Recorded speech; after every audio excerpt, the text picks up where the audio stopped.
अच्छा, क्या आपको लगता है कि ये अचानक से नहीं हो गया? 24 घंटे का घटनाक्रम नहीं है। जिस तरीके की पिछली क्रोनोलॉजी है उसको जरा आप समझाइए हमें। मंत्रिमंडल में फेरबदल होता है, ललन सिंह को हटाया जाता है, उसके बाद नीतीश कुमार परिवारवाद पर सवाल खड़ा करते हैं और फिर खबर आती है इस्तीफे की। काफी पहले से चल रहा था। काफी पहले से तो नहीं कहेंगे, लेकिन कहानी ये है कि इनको यह बात जो है बहुत डर सता रहा था कि हमारा जो 16 सीट पिछले बार में फिर ठगैती करके जीते थे, इस बार क्या हो। सबसे ज्यादा डर इस बात का है कि एनडीए के साथ अगर हम गठबंधन कर लेंगे तो हमारा जो है सीट फिर बच जाए।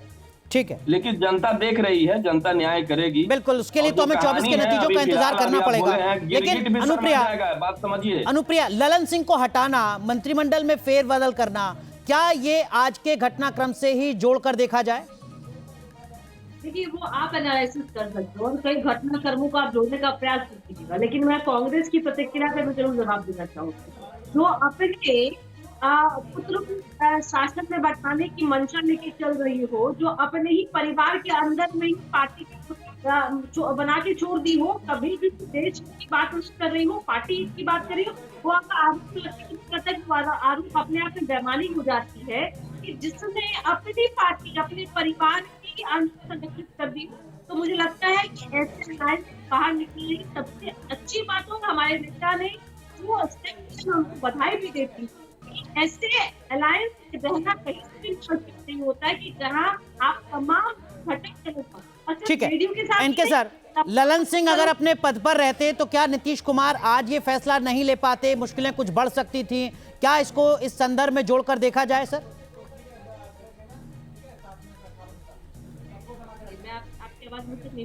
नहीं, इसमें हुआ ये था कि जब ये नीतीश कुमार को कांग्रेस ने किनारे करना शुरू किया तो नेचुरली नीतीश कुमार की नाराजगी स्वाभाविक है, तो वो बीजेपी से एक विकल्प की तरफ गए।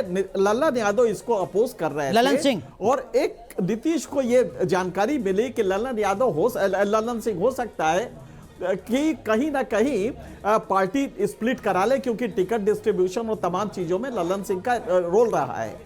तो ये जानकारी मिलते ही उन्होंने पहला ललन सिंह को किनारे किया और पार्टी को कब्जे में लिया, क्योंकि कभी भी असेंबली जब गवर्नर के यहाँ जाता है, स्पीकर के यहाँ होता है मुद्दा पार्टी स्प्लिट का, तो उसके लिए प्रेसिडेंट तत्कालीन कौन है ये देखना बहुत जरूरी होता है।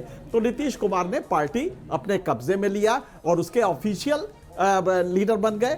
यहां से वो सिलसिला शुरू होता है। आप गौर कीजिएगा, 13 दिसंबर को दिल्ली में मीटिंग होगी, 29 तारीख को ये एक सर्कुलर इशू हुआ।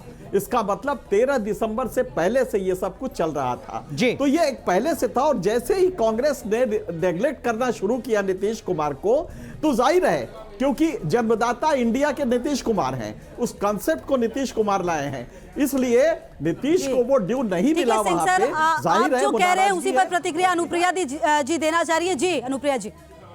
देखिए, मैं बात बहुत स्पष्ट कहूंगी कि हमारे पूर्व राष्ट्रीय अध्यक्ष जी ने कई चैनलों को भी इसी संदर्भ में नोटिस भी दिया है कि किसी ने यह साबित नहीं किया है कि उन्होंने पार्टी को तोड़ने या ऐसी कोई गतिविधि की है। कि उनकी निष्ठा पर सवाल उठाना मुझे लगता है कहीं से भी लाजमी नहीं है, क्योंकि हमारे पार्टी के जितने भी नेता हैं, सिर्फ माननीय मुख्यमंत्री जी की हमारी पार्टी जो है वो उनके ही संरक्षण में चलती है। नीतीश मतलब जेडीयू मतलब नीतीश कुमार, और उनका जो फैसला आता है वो सबको मान्य होता है, लेकिन किसी में भी ये कभी भी ऐसी निष्ठा नहीं होती कि पार्टी के खिलाफ हो जाए। और हमारे पूर्व राष्ट्रीय अध्यक्ष ललन सिंह जी भी ने जो फैसला लिया था वो लोकसभा के संदर्भ में लिया था कि उनको राष्ट्रीय अध्यक्ष नहीं बनना था, क्योंकि उनकी जिम्मेदारी एक लोकसभा के कैंडिडेट के रूप में भी थी, इसलिए उन्होंने इस्तीफा दिया था। और ये छूट की बात अगर होती तो मुझे लगता है कि आज वो दृश्य कुछ और होता।